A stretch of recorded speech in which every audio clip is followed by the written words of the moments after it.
So now we will start from my lecture. So the topic of my lecture is the advanced zinc oxide-based piezo-phototronic optoelectronics. So since I have involved and focused on this field from maybe 2014, so it's already 8 years till I get involved in this field. So I have gained a lot of research progresses, and till now I will introduce you the most recent part of our research on the piezo-phototronic effect, especially the zinc oxide, this material-based optoelectronic devices. So here is my email and also my personal chat. So unfortunately, it is still in Chinese. So if you want to know my more information, so you can just write an email to me and check my personal website. Okay. And here is the content. So first, I will introduce you the background and the motivation. So why would we do this zinc oxide-based piezo-phototronic optoelectronics? And also, the most important one, what is the piezo-phototronics? So this is the most important thing here. And second, we will introduce you from the maybe like 4 aspects. First, the carrier concentration of the semiconductor, and second, the semiconductor device configurations, and third, the energy band structure of the semiconductor devices, and fourth, we will introduce you an innovative effect which can be served together with the piezo-phototronics. So it is the pyrophototronics. So and last, I will give you a brief summary and also the acknowledgement. So let's go to first the background and the motivation. So as we all know that semiconductors are generally composed of the stacking of multi-layer semiconductor materials. For example, we can use the metal and the semiconductor together to form a Schottky junction here. This is a very basic semiconductor device unit, okay? And also, we still can use the p-type silicon to come in contact with an n-type silicon here to form a silicon-p-n junction. So this is also very normal in the semiconductor devices.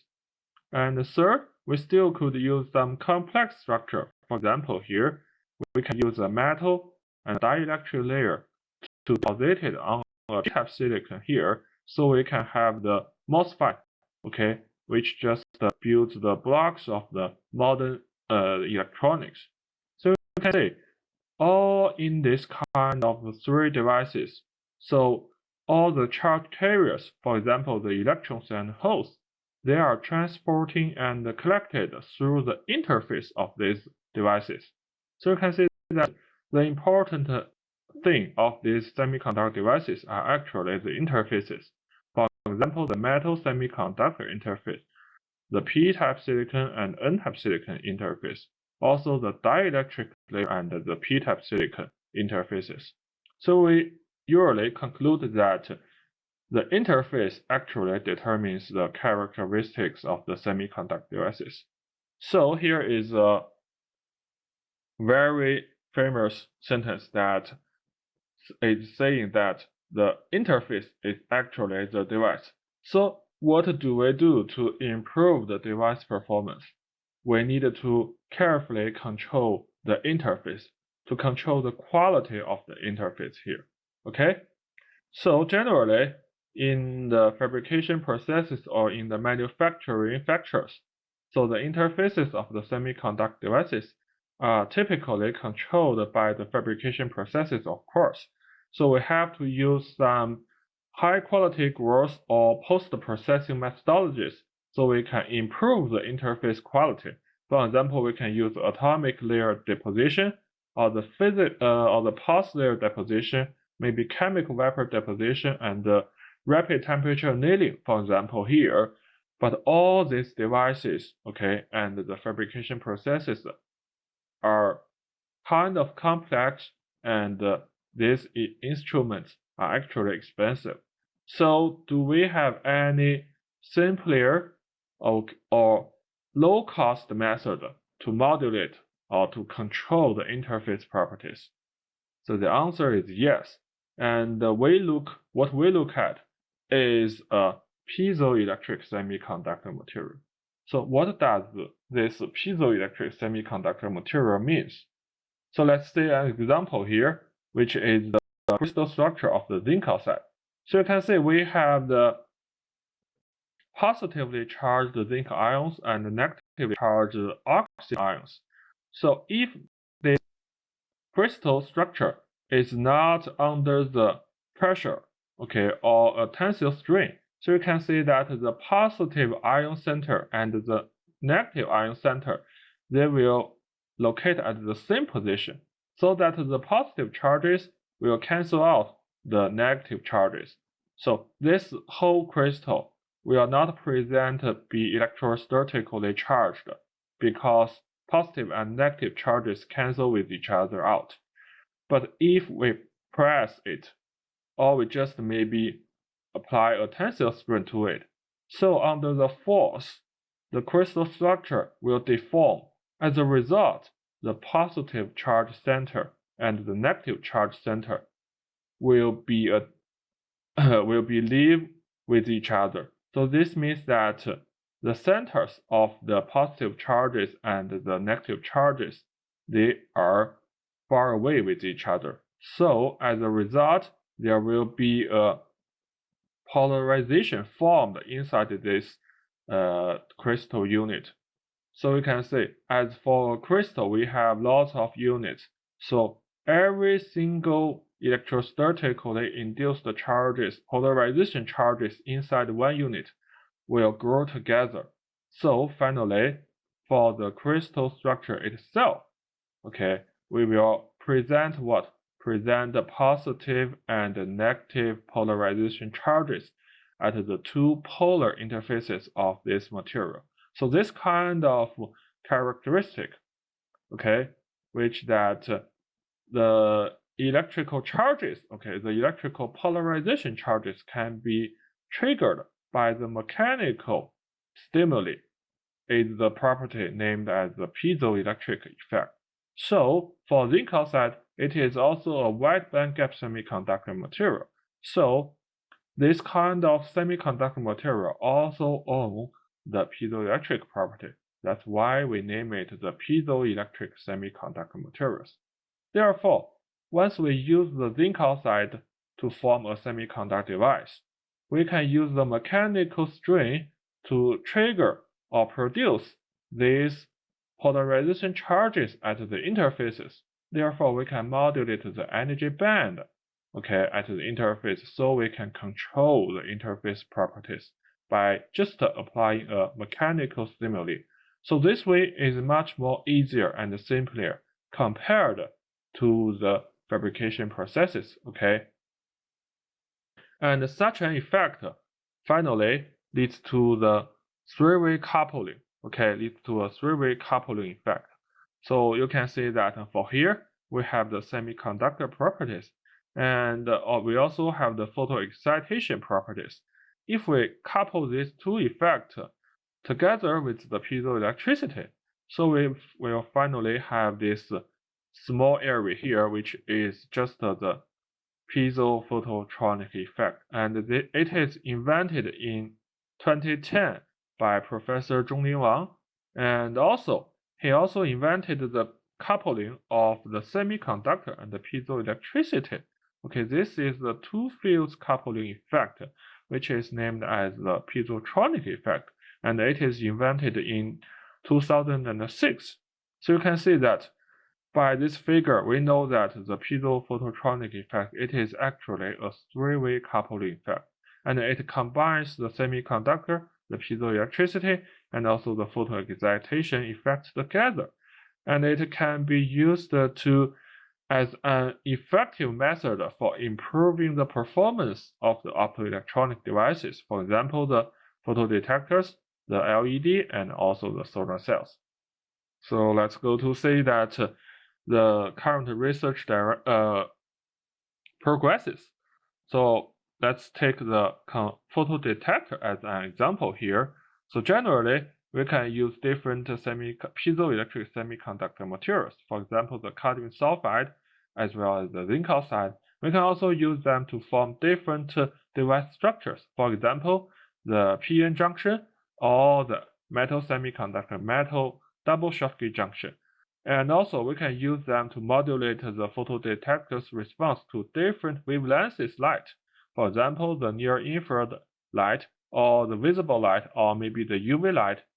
So, in all aspects here, we generally do is that we can choose different piezoelectric semiconductor materials, and we can use different incident light wavelengths, so we can demonstrate the different piezo-phototronic effect on the photodetectors.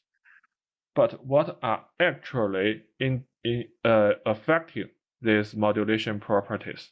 So let's look at the band gap here. For example, once this is a metal and N-type semiconductor form the Schottky junction. Once we have the negative piezo charges, polarization charges at the interface, it will of course repel the electrons inside the N-type semiconductor away from the interface, so that the energy band at this interface will be bent upward.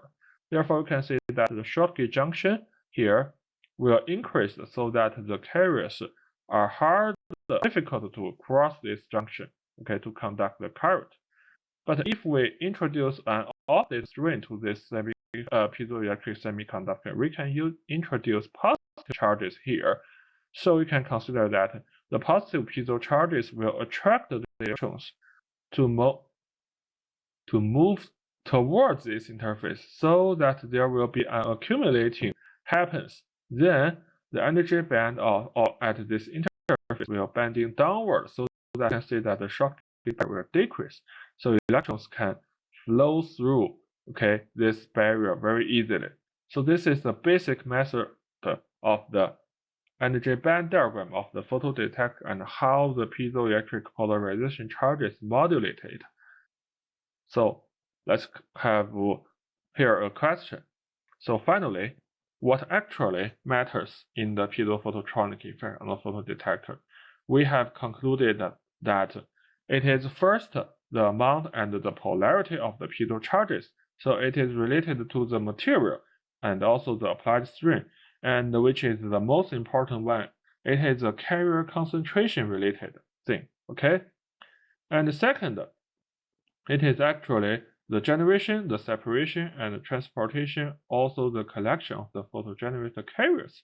So it is first related to the incident light wavelength, and second, it is related to the device configuration and also the local energy band at this interface. For example, here, if we have the negative piezoelectric polarization charges, so the energy band will bending upward, then the electrons will be difficult to cross this junction. But we can see that the depletion region at the N-type silicon here, at the N-type semiconductor here is expanded. So more photo-generated carriers can be produced and separated inside this region. So we will expect an enhanced performance due to the existence of the negative piezoelectric charges. So we have to understand the device configuration and also the local energy band at the interface. So from the discussed above topics of the really factors that matters in the piezo-phototronic effect, so we will first start from the carrier concentration, okay? So why carrier concentration matters? Because you can consider that if we have a higher concentration, so we will have more carriers inside the semiconductor. Then these carriers in the semiconductor can just partially screen the piezoelectric charges. Therefore, less piezoelectric charges will be effective to modulate the energy band. So there must be an optimized carrier concentration in the material. So how do we do it? So actually, previous related works have already been done to study the effect of the carrier concentration, but their method is to modulate the temperature. So we can see that if we have a lower temperature, we can have a lower carrier concentration, then we will have higher effective piezo charges, so we have higher improvement. But here is some problems. So first, the devices have the junctions. Maybe the junctions property itself will change at different temperatures. And second, the carrier concentration range modulated will be very small, so maybe just a few magnitudes of orders. So here we choose the zinc thin film transistor as an object, so no junctions existed in this kind of device. And then we use we modify the fabrication process and also introduce the UV light illumination so that we can make the carrier concentrations varying from 10 to the order of 10 to the 10 to the order of 20. So 10 over 10 or 10 orders of the magnitude change. And we have used observe fabricated devices and introduce the UV illumination and observe the results. And finally, we have such a conclusion that for zinc oxide, this kind of piezoelectric semiconductor, a moderate charge carrier concentration is preferred, which is at the order of 15 to 6 to 17. Okay, so smaller or larger is not preferable. Okay, so after this study, we have known that the optimum choice of the carrier concentration in semiconductor, then we will use this kind of carrier concentration of the semiconductor to do some device configuration research. So first, we fabricate an NNP trilayer heterojunction. So generally, most researchers only utilize the piezo charges with one polarity because we only have two semiconductors, so that only one interface is introduced. So maybe the positive or negative piezo charges can only be used, but the other side will be wasted. So how do we utilize them together? Okay, the only solution is that we can form a trilayer structure device, and also we must sandwich the piezoelectric semiconductor inside it. So you can see that we have two interfaces, and we can utilize both the positive piezoelectric charges and the negative piezoelectric charges. And we have fabricated the device on the N-type silicon substrate, and we grew zinc oxide nanowire, and finally we coat a P-type PDU PSS structure. So, and we finally here study the Piezo-Phototronic effect on this kind of NNP trilayer heterojunction, and we found that under both the blue UV light and also the red light, the responsivity of the device can be enhanced dramatically. Okay, so that's our results. And here are just some energy bands to explain the modulation of the Piezo-Phototronic effect. So let's just ignore it, okay? And second, we further fabricate a floating base bipolar heterojunction here by changing the N-type silicon substrate to a P-type silicon substrate here, so that we will have a floating base bipolar heterojunction phototransistor. We can also study the Piezo-Phototronic effect on it. And here is the energy band diagram, and here is the modulation of the string. You can see that the responsivity will first increase a little bit and decrease finally. So the decrease of this result is mainly contributed to this potential well here and also the potential barrier, okay, finally induced by these piezoelectric charges. So you can see that the photoresponsivity will first increase and then decrease to some degree, okay? So here, then we introduce the PIN heterojunction to give a further study. And in the above mentioned two cases, since we use both polarities of the piezo charges, and so we want to control that the polarities at both interfaces to be the same. So here we look at the polarization equation here, it is determined by the piezoelectric coefficient and also the strain. So here, what we do here is to engineer the structure so that we can have a different strain distribution. Therefore, we might have the ability to control the polarities at the both interfaces to be the same. So what do we do here is to propose two different zinc oxide materials. So this is the zinc oxide nanowires, but with the tip smaller and the bottom larger, so that when a strain is applied, so the total strain of this zinc oxide nanowires will be larger than the zinc oxide thin film. Therefore, at the interface between the nanowire and the film, we will have a net positive piezo charges. Okay, so that's what we do here. And we fabricate such a kind of the device, and we measure the responsivity as a function of the strain. So you can see that with the increase of the strain, we can observe hundreds of magnitude improvement in the responsivity. So this is a very exciting result here. And finally, we further look at this kind of the polarization equation here. We can not only modulate the strain distribution, we can also use different piezoelectric materials to have different coefficients here. So we fabricate a p-type silicon, aluminum nitride, and the zinc oxide trilayer heterojunction. So because the aluminum nitride and the zinc oxide are both the piezoelectric material, therefore we can have the coupling effect here. And here is the result. You can see that with the increase of the applying the strain, the current of the device can be effectively modulated. Okay.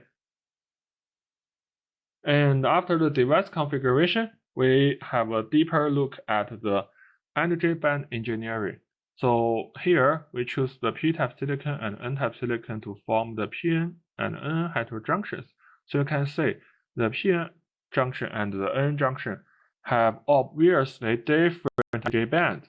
So different energy bands will of course lead to different modulation effect.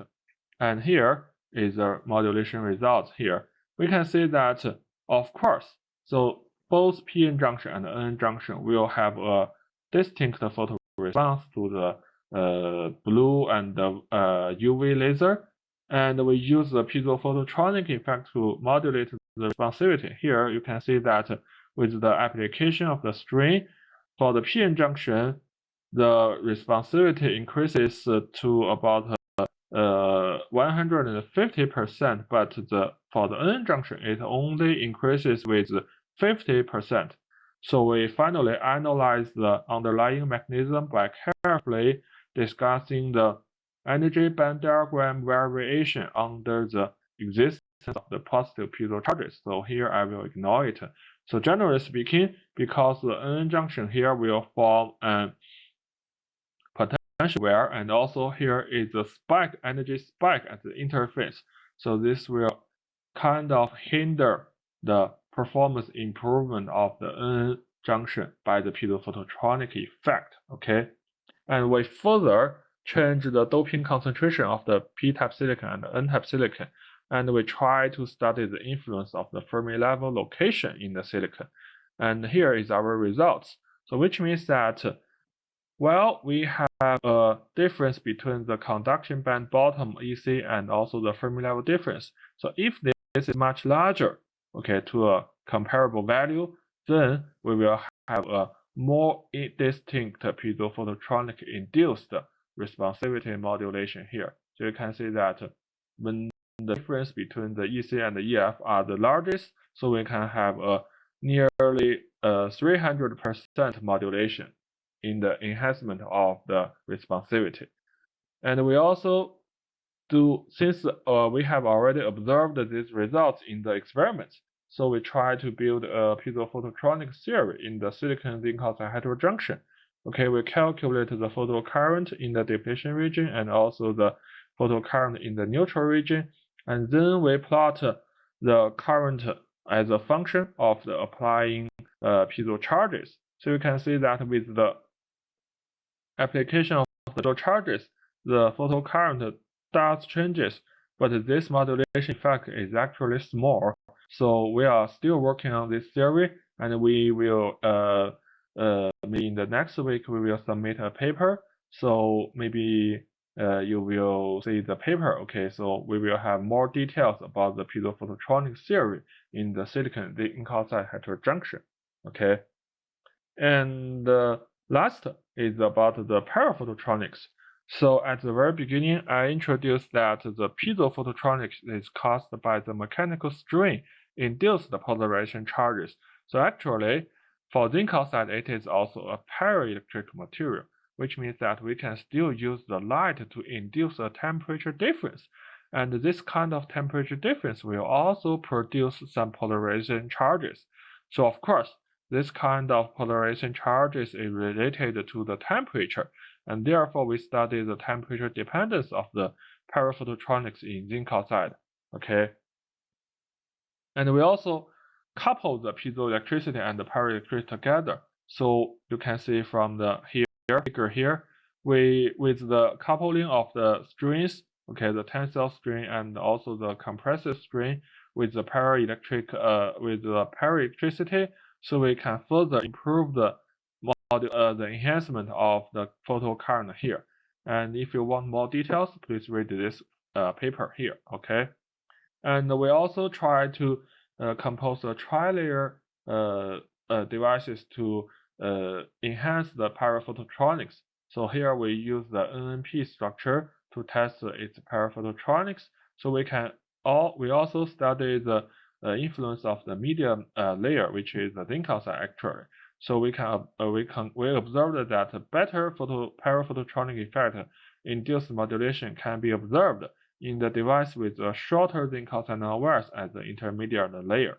So more details can be found in the papers. Okay, last I will give a brief summary here. So we first study the carrier concentration, and we have obtained the moderate concentration that is actually preferred in the piezo-phototronics. And second, we study the device configuration, the energy banding engineering, and we have optimized the performance of the piezo-phototronics. And for these two part of researches, our group are still working on these two research directions. So maybe more results will be published in the near future. And also, we are still working on the paraphototronics and also its coupling with the piezo-phototronics. So we can have different methods of the piezo-phototronics, for example, from the carrier concentration to the device configuration and also the energy banding engineering. And finally, we couple the paraphototronics and the piezo-phototronics together to have a better performance modulation in the semiconductor devices. And lastly is the acknowledgement. So I wish to express my sincere thanks to Professor Zhonglin Wang because he invented the fields of the piezoelectronics and the piezo-phototronics so that I can work on this field to have such great works published. And also sincere thanks to my group members and also the foundings. And finally, please let me just introduce a special issue about the piezoelectric semiconductor device and the sensing chip. I am the guest editor, and it is about the sensors. Okay, the MDPI publication, and the journal is the sensors. So if you are interested, please just view this website, and if you have some manuscript, you can submit before the deadline. Okay. So thanks for your everyone's attention, and thanks for the Science Father for the in also for the International Research Award on the New Science Inventions again. Thanks for your nomination and the committee's choice to recognizing me as the best researcher award. And I will work on these fields continually, and I think that more works and more results will be published in the near future. So thank you very much again.